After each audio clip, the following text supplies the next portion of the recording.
Salut tout le monde, j'espère que vous allez bien, que vous vous portez bien et on se retrouve aujourd'hui pour le tirage horoscope sous le signe du Verseau. Alors sachez que si vous voulez faire une consultation personnalisée, plus poussée, n'hésitez pas à me demander sur Tarot et Guidance. Donc vous trouverez dans la description un lien pour aller directement vers la page de prise de rendez-vous sur Tarot et Guidance. Ou vous pouvez aussi trouver mon numéro de téléphone dans la description pour passer directement par moi. Sachez aussi que je fais un tirage au sort chaque semaine. D'ailleurs, je vais annoncer le gagnant là, à la fin du week-end. Sachez que si vous ne gagnez pas au tirage au sort de cette semaine, vous serez inscrit d'office au prochain tirage au sort. Voilà, et si vous avez envie, si vous souhaitez, ça c'est quelque chose qui peut vachement m'aider, qui peut me permettre d'acheter du matériel en plus pour Tarot et Guidance. Donc voilà, donc j'ai une caisse de dons, donc si vous voulez faire un petit don de 1 euro, 2 euros, enfin ce que vous voulez, même 50 centimes, n'hésitez pas, allez-y, moi ça me fera toujours très plaisir, ça me permettra d'acheter des trucs en plus. Puis on va commencer, alors juste avant de commencer, sachez que ça ne parlera pas à tout le monde, voilà. Sachez que c'est un jeu qui ne parlera forcément pas à tout le monde, donc prenez vraiment ce que vous avez à apprendre. Allez, on va commencer avec les astres. On va voir quel message ils ont pour nous, qu'est-ce qu'ils ont à dire, qu'est-ce qui se passe en ce moment. Pluton. Pluton, il est énergie éloignée, mais qui a quand même une influence.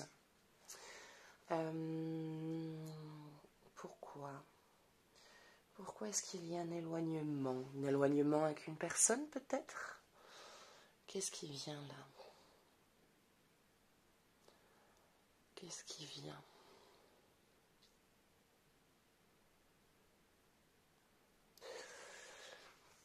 Il y a un éloignement avec une personne qui va se faire. Il y a un éloignement avec une personne. Alors, ça ne veut pas forcément dire avec votre partenaire. Hein.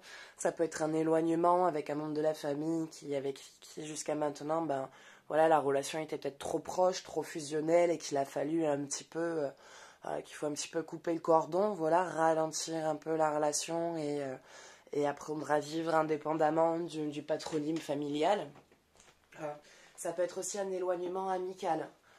Voilà, une personne qui décide de s'éloigner pour des raisons personnelles, ou vous qui décidez de vous éloigner pour des raisons personnelles. Mais voilà, je vois un éloignement avec quelqu'un proche de vous, qui va un peu vous affecter. Ça va venir vous affecter, mais rien de... Voilà, ça va pas vous détruire, quoi. C'est rien d'anéantissant ou qui ait besoin d'avoir une espèce de grosse remise en question sur soi. C'est juste la vie qui est comme ça. Voilà, c'est tout. Donc préparez-vous à cet éventuel éloignement avec cette personne.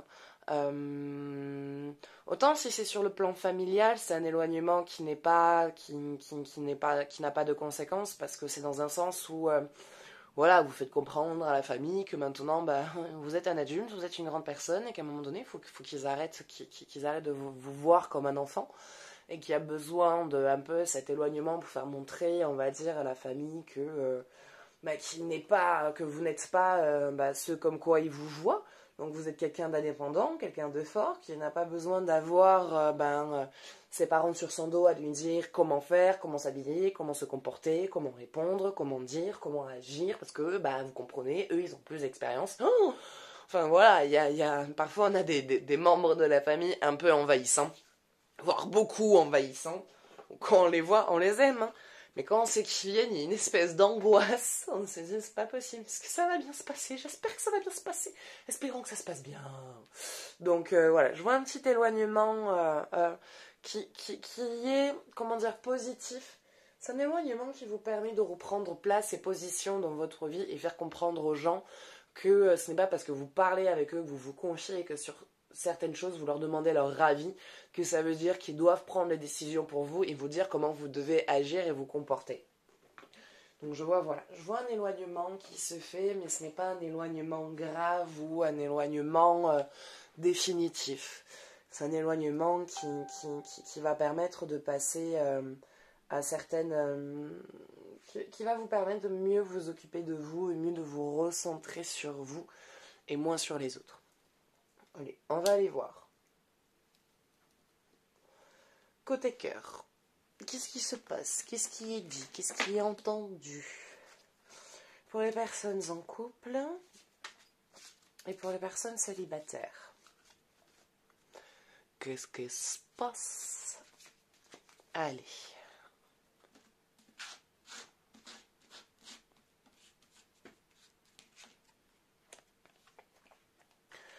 Pardonner et apprendre. En libérant le passé, vous vivrez davantage d'amour au moment présent. Bon, celle-là, elle parle pour tout le monde. Celle-là, elle parle pour les personnes et en couple et les personnes célibataires. Il y a des choses sur lesquelles vous n'arrivez pas à vous libérer, sur lesquelles vous n'arrivez pas à pardonner, sur lesquelles vous n'arrivez pas à vous pardonner aussi. Il y a cette tendance à très souvent... à remonter dans le passé, à avoir des espèces de bribes de souvenirs, de situations, de moments, d'événements que vous avez vécus, et que quand ils reviennent, il y a une espèce de sentiment de boule à l'estomac qui vient, qui vous serre les tripes, qui rend malade, qui vous serre le cœur, avec un espèce de sentiment de culpabilité et de honte qui vous envahissent à vous dire mais est-ce que si mon partenaire le sait, il va pas me quitter? Ou est-ce que si quelqu'un l'apprend, il voudra vraiment se mettre avec moi? Est-ce que je mérite vraiment d'avoir l'amour dans ma vie avec tout ce qui m'est arrivé? C'est que peut-être que je ne le mérite pas. Donc ces blessures passées engendrent des blocages dans votre présent. Parce que du coup, il y a des schémas qui n'ont pas été guéris, des schémas qui n'ont pas été libérés, un pardon qui n'a toujours pas été présenté. Un pardon que vous ne vous êtes toujours pas fait, que vous ne vous êtes toujours pas octroyé. Et du coup, dans le moment présent, quand vous êtes dans des moments seuls ou au moment de vous endormir ou dans un moment de bien-être, de détente, il va y avoir, à un moment donné, une pensée. Vous allez, parce qu'on remonte tous dans le passé. Et dans ce passé... au lieu de repenser au bon moment, vous repensez vraiment au moment qui vous en fait du mal, les moments de culpabilité, les moments de mal-être. Et ça vous empêche d'être bien, ça vous empêche de capter l'amour présent dans votre vie qui peut venir se présenter à vous, que ce soit avec votre partenaire ou que ce soit en tant que personne seule. Ce blocage, du coup, vous empêche de vivre pleinement votre histoire ou vous empêche de vivre une histoire qui va arriver. Parce que du coup, vous êtes tellement bloqué dans ce ressenti, dans ces émotions qui remontent, que ça vous empêche de vivre pleinement l'instant présent. À remonter tout le temps dans le passé comme ça vous empêche d'être serein, ça vous empêche d'être en paix. Et finalement, vous vous rendez compte qu'il y a encore des choses sur lesquelles vous n'arrivez pas encore à dépasser et à vous pardonner. Et tant que vous n'arriverez pas à dépasser ça et à vous pardonner, vous allez amener des personnes vers vous qui vont être dans ce type d'énergie, donc qui vont ramener encore dans votre vie des schémas que vous ne voulez plus. Donc ces schémas auxquels vous pensez, qui vous angoissent et qui vous font mal et que vous vous dites plus jamais, le fait de ne pas vous en être libéré va encore amener à vous ce type de scénario. Donc, pardonnez-vous, ne vous en voulez pas. Vous avez fait des erreurs, c'est que vous deviez en faire, tout simplement. Des conneries de jeunesse. Voilà, un soir, vous êtes sortis dans une boîte, c'était super, il y avait une ambiance de folie à ce moment-là, je sais pas, il y a une bouteille de champagne à gagner, il fallait danser sur la scène, puis il a dit t-shirt mouillé, vous avez fait le t-shirt mouillé, on a vu, on a vu vos formes à travers vos vêtements où vous avez osé enlever le t-shirt, vous y repensez, vous culpabilisez, vous en voulez de ça. Maintenant, à l'heure actuelle, c'est peut-être un sentiment de... Je prends un exemple comme ça, il peut y en avoir d'autres, mais voilà, et vous culpabilisez et vous en voulez de vous dire, mais mon Dieu, mais qu'est-ce que j'ai fait? Personne ne pourra me prendre au sérieux si un jour on l'apprend. Mais c'est le passé. À l'heure d'aujourd'hui, vous n'irez pas vous mettre sur la barre du DJ pour danser, pour gagner une bouteille de champagne et vous faire arroser pour qu'on voie tout en dessous pour pouvoir la gagner. Maintenant, à l'heure actuelle, vous savez que c'est quelque chose que vous ne feriez plus. Mais peut-être que si vous ne l'aviez pas fait, vous l'aurez peut-être fait à l'heure actuelle pour pouvoir le vivre. C'est des choses... Et quand vous l'avez fait sur le moment, vous vous êtes éclaté, vous avez rigolé, vous avez passé un bon moment à ce moment-là. Donc, de toutes ces choses-là, libérez-vous, pardonnez-vous, dites-vous que c'est pas grave, que ce sont des leçons qui sont apprises. Et pour ces histoires d'amour qui ont été dévastatrices, qui vous ont vraiment foutu en l'air, parce que on a tous une histoire ou deux qui nous ont vraiment mis à terre.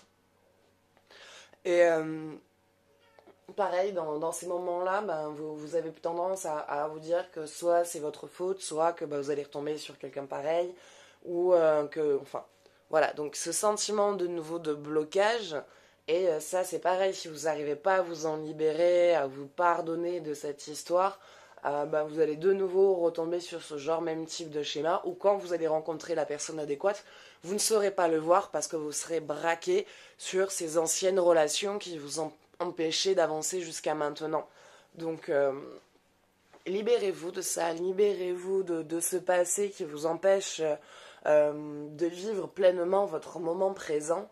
Et ces histoires passées, ces histoires douloureuses qui ont été dévastatrices, ces hommes ou ces femmes que vous avez aimés de tout votre cœur et avec qui bah, finalement ça n'a pas marché, ça n'a pas roulé, ne vous en voulez pas d'avoir vécu cette histoire. Ne leur en voulez plus d'avoir agi comme ils ont agi, parce que certes, ils vous ont fait du mal, certes, il y a encore des blessures ouvertes à l'heure actuelle, mais en attendant, ce sont des histoires qui vous ont fait grandir. Si vous regardez réellement, regardez de quoi vous êtes sortis, regardez ce que vous avez appris, toutes les leçons que vous en avez appris, sur ce quoi ça vous a fait grandir, ce que vous en avez grandi, ça vous a apporté, ça vous a fait du mal, mais ça vous a apporté aussi beaucoup de bénéfices. Et ça, vous arriverez à le comprendre qu'une fois que vous aurez vraiment pardonné la situation, en disant, écoute, je pardonne, et en même temps, merci, parce que tu m'auras appris certaines choses, tu m'auras appris à ne pas m'ouvrir trop vite, ou à ne pas faire confiance trop vite, ou tu m'auras appris à avoir plus confiance en moi et à pas me laisser à dépasser par tes mots et tes paroles parce que tu n'as pas confiance en toi et que tu renvoies ce reflet de manque de confiance en toi sur moi en me disant que c'est moi le problème alors qu'au final le problème c'était toi.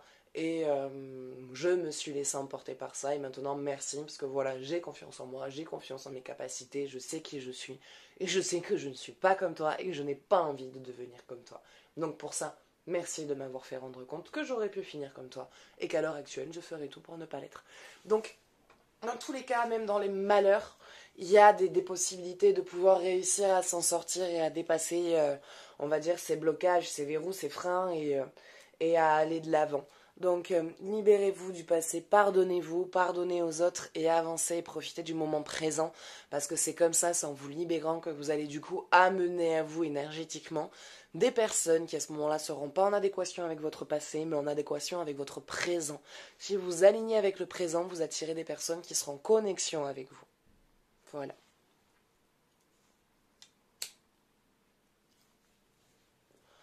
Allez, on va aller voir côté énergie ce qui se passe. Qu'est-ce qui vous attend? Quel est le message ultime? Et il y en a, elles ont des techniques avec leurs cartes. Moi, je sais pas faire ça, j'ai trop peur de les abîmer. Elles font ça rapide, des mélanges de fous. Alors, maison 9, la foi.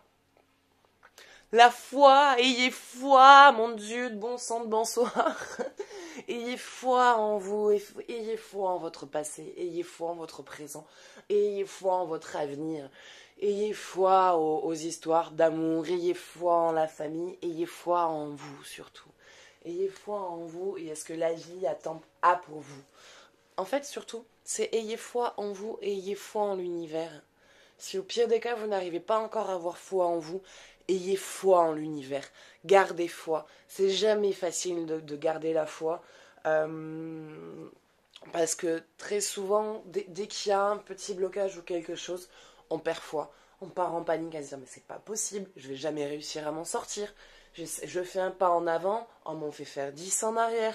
J'avance sur un projet, on vient encore me foutre des bâtons dans les roues. Quand est-ce que je vais réussir à sortir de là? C'est pas possible, la vie m'en veut de quelque chose. On a très souvent ce discours-là. Moi c'est simple, j'ai eu encore une crise de panique pas plus tard qu'hier, ne serait-ce que pour vous donner un exemple, sur là ma situation professionnelle que je suis en train de développer, parce que mon entreprise, ça fait qu'elle a même pas encore un an. J'ai travaillé à côté pour pouvoir avoir un salaire fixe et une sécurité. Je suis censée avoir cumulé du chômage, mais là on vient de me dire que du coup, le fait qu'il y ait une entreprise, mais que j'ai travaillé à côté, que machin, ça vient tout verrouiller. Donc l'argent que j'ai cumulé, en fait, je vais pas pouvoir le toucher. Donc de nouveaux blocages, de route, j'étais en train de me dire, mais c'est pas possible, je vais jamais réussir. Évidemment, quelque chose est venu me dire, garde foi en l'univers. Ok, putain, ça fait chier, je vais encore galérer, mais garde foi en l'univers parce que ça veut dire que quelque part, il y a quelque chose de mieux pour toi, ça veut dire qu'il y a quelque chose qui t'attend. Et donc, n'aie pas peur et n'en veux pas à l'univers, n'en veux pas aux guides, n'en veux pas au cosmos.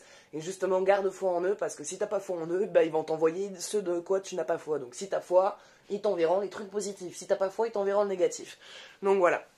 Donc, gardez foi, restez positif, malgré les blocages qui se présentent à vous, malgré les petits rouages. C'est quelque part pour voir si vous êtes vraiment déterminé sur votre position, sur les projets que vous avez, sur la vie que vous voulez avoir. Et la vie a envie de vous tester. Il y en a marre des tests, hein. Je peux vous le garantir.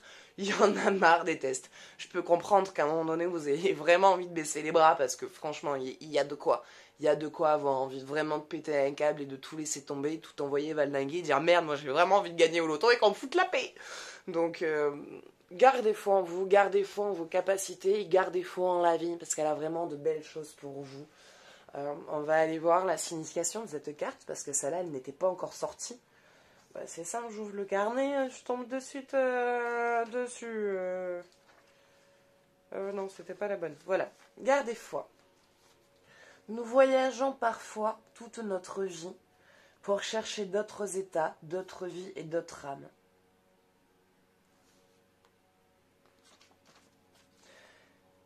Il est temps de considérer votre projet imminent en ayant une vision très large. Cela signifie que vous devez extraire de votre quotidien pour atteindre vos objectifs. De grands voyages, des expéditions, des périples vers des terres inconnues, vers des terres inconnues, pourraient entrer en jeu par rapport à votre question. Le sens le plus banal de la carte de la maison 9 est le voyage en des pays lointains. En général, quand elle apparaît, c'est pour apporter plus de connaissances ou une compréhension plus large. Vous éprouvez le désir de visiter des lieux de savoir et de sagesse ésotérique, et vous pourrez vous attendre à ce que l'histoire des lieux soit très bien documentée. Le périple sera une aventure nouvelle d'exploration profonde ou mystérieuse. Des écritures saintes ou des livres religieux pourraient figurer dans votre quête. Bon, ça peut être un périple vraiment sur le plan physique, comme un périple interne. Moi, de ce que j'en vois surtout, c'est ne perdez pas la foi. Voilà, gardez confiance en vous, gardez confiance en la vie, gardez confiance en vos capacités, au travail que vous avez fait, à tout ce parcours que vous avez eu, tout ce parcours que vous avez traversé. C'est pas pour que maintenant ça s'arrête et qu'on vous renvoie des choses encore plus difficiles. C'est pour qu'à un moment donné, la vie devienne pour vous, par la suite, plus facile. Donc, gardez confiance. Voilà, écoutez, ça sera tout pour aujourd'hui. J'espère que ce tirage vous aura plu, qu'il vous aura parlé. Voilà, que vous aurez trouvé des réponses dans ce qui aura été dit. Donc, si vous avez envie de faire un tirage personnalisé, sachez que voilà, je fais des consultations téléphoniques. Alors, pour la page lien tarot et guidance, quand vous prenez rendez-vous directement, si vous pouvez penser, s'il vous plaît, parce qu'en fait l'application a certains bugs, elle a des petits soucis, parce que ça me marque en fait juste le rendez-vous, mais ça me montre pas, enfin je peux pas prendre contact directement avec vous, c'est compliqué, parce que du coup en fait moi par la suite il faut que je vous émette la facture, il faut que je vous envoie le lien, et il faut aussi que vous me donniez votre numéro de téléphone pour que je puisse vous appeler pour faire la consultation. Donc voilà, donc juste pensez à ça pour vous, pour quand vous souhaitez prendre un rendez-vous. Et si vous voulez prendre rendez-vous directement, vous avez aussi mon numéro de téléphone dans la barre de description. Et moi je vous dis à bientôt, je vous fais de gros bisous, ciao ciao.